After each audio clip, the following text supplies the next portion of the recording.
महाराजगंज के सिसवा में 3 बच्चों की मौत ने पूरे इलाके को झकझोर के रख दिया है। अमृत सरोवर में डूबने से नीतीश, रोहन और कृष्णा की जान चली गई, जबकि हादसे में सुरक्षित बचे एक अन्य बच्चे का उपचार कराया जा रहा है। लेकिन 3 मासूमों की मौत के बाद अब सवाल सिर्फ हादसे का नहीं है, सवाल उस निर्माणाधीन अमृत सरोवर की सुरक्षा व्यवस्था और निर्माण कार्य का भी है।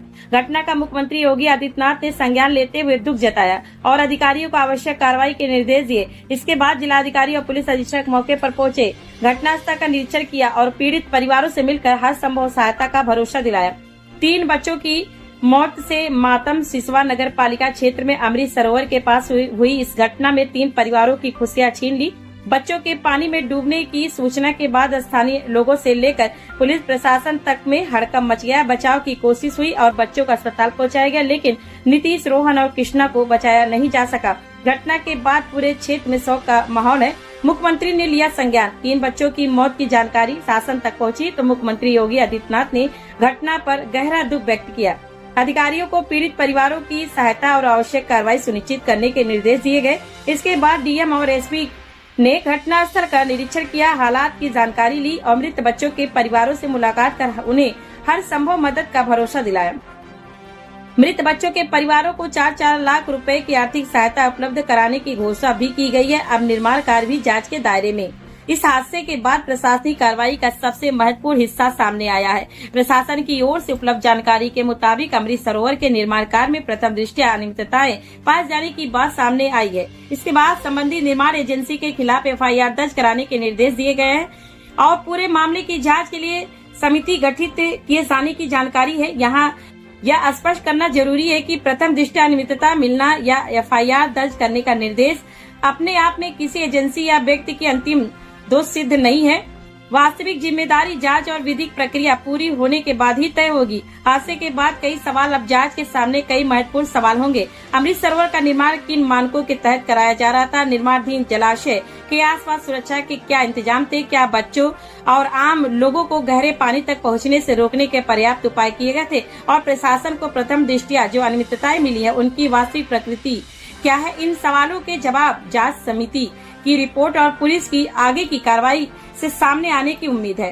3 बच्चों की जिंदगी वापस नहीं लाई जा सकती, लेकिन इस हादसे के बाद होने वाली निष्पक्ष जांच और उससे मिलने वाला सबक भविष्य में किसी दूसरे परिवार को ऐसी त्रासदी से बचा सकता है।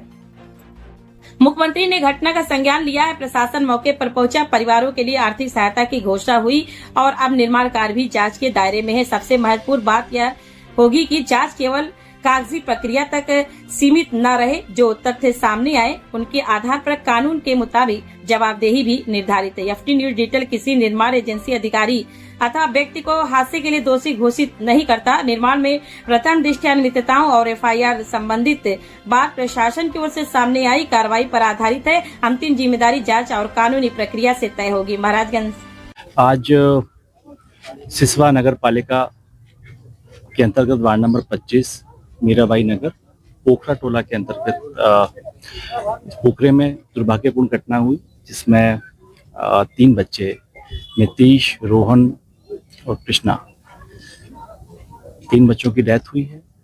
चौथा बच्चा जो राजवीर था उसको सकुशल अभी उसका जिला अस्पताल में इलाज चल रहा है, खतरे से बाहर है।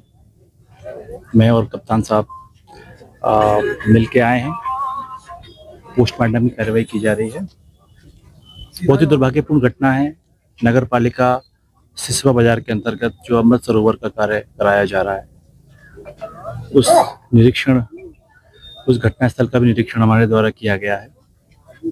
जो चीजें हमें देखने को मिली हैं, कई जगहों पर अनियमितता बरती गई है। तो जो एजेंसी इसको काम कर रही है उस पर तत्काल एफआईआर के लिए हमने निर्देश दिया है कि तत्काल उस पर एफआईआर कराएं, पूरे घटना स्थल को बैरिकेड करें ताकि भविष्य में भी इस तरह की घटनाओं की पुनरावृत्ति ना हो। इस पर एक जांच कमेटी भी हम बैठा रहे हैं और इसको देखेंगे कि किस तरीके से इस पूरे पोखरे को आधा पोखरा करके इन्होंने बनाया है। चारों तरफ से पोखरे को छोड़ा गया है, जो कि भविष्य में घटनाओं को पुनरावृत्ति को और बढ़ा सकता है। तो ऐसे में कैसे पूरे पोखरे को आधा पोखरा करके ये बनाया गया? अगर किसी की निजी भूमि भी है तो अगर पोखरे में है तो उसको पोखरे का स्वरूप दिया गया। जैसे मुझे यहाँ के स्थानीय लोगों ने भी बताया है कि यहाँ पारंपरिक तरीके से छठ घाट की पूजा होती रही थी, तो छठ घाट को कैसे आधा कर दिया गया, ये भी एक महत्वपूर्ण विषय है। इसको लेकर भी हम कमेटी बना रहे हैं और इसमें जो भी जिस स्तर पे भी कार्य लापरवाही हुई होगी उसको तत्काल उस पर कमेटी की रिपोर्ट के आधार पर कार्रवाई की जाएगी।